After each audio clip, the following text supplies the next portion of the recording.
এমনকি নবী সাল্লাল্লাহু আলাইহি ওয়াসাল্লাম ইন্তেকালের 2-3 দিন আগেও বলে গিয়েছেন, 3 দিন বা 4 দিন আগে বলে গিয়েছেন যে আমার পরে আমার কবরকে তোমরা ইবাদতের জায়গা বানিও না, এই ইহুদিদেরকে তোমরা আরব উপদ্বীপ থেকে বের করে দিও।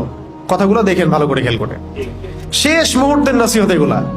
রাষ্ট্রদূত আসলে সম্মান করো, আমার কবরকে তোমরা উপাসনার জায়গা বানিও না, ইবাদতের জায়গা বানিও না, আর ইহুদিদেরকে তোমরা আরব উপদ্বীপ থেকে বের করে দিও। তো মানবতার নবী, যিনি মানবতার নবী, যিনি সবাইকে মাফ করে দিচ্ছেন, তিনি এই কথাটা কেন বলে গেলেন? কারণ এই পয়জনগুলো আপনি যেখানেই ঢুকাবেন, ওই পুরো কন্টিনেন্ট তারা ধ্বংস করে রেখে দিবে। তারা ইয়াজুজ আর মাজুজের মতো আচরণ করবে। দেখেন কি করতেছে আজকে সারা বিশ্বে, প্রত্যেক দিক থেকে ধেয়ে আসতেছে তারা।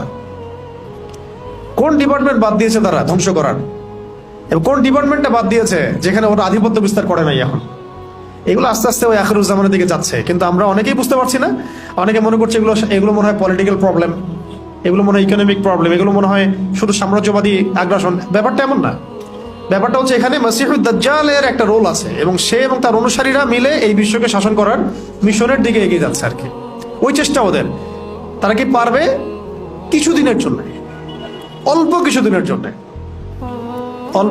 জন্য, তারা কিছু কিছু ক্ষেত্রে সফল হবে। কিন্তু ঠিক আল্লাহ রাব্বুল আলামিন মুহররম মাসে, এটা বুঝেন, আল্লাহ রাব্বুল আলামিন মুহররম মাসে আশুরার দিনে যেভাবে মুসা আলাইহিস সালাম এবং বনু ইসরাঈলকে নাজাত দিয়েছেন, আল্লাহ রাব্বুল আলামিন এভাবেই মুসলিম এবং মুসলিমদের সাথে যারা একাত্মতা পোষণ করে আল্লাহর দ্বীনকে গ্রহণ করবে, তাদেরকে আল্লাহ পাক নাজাত দিবেন ইনশাআল্লাহ।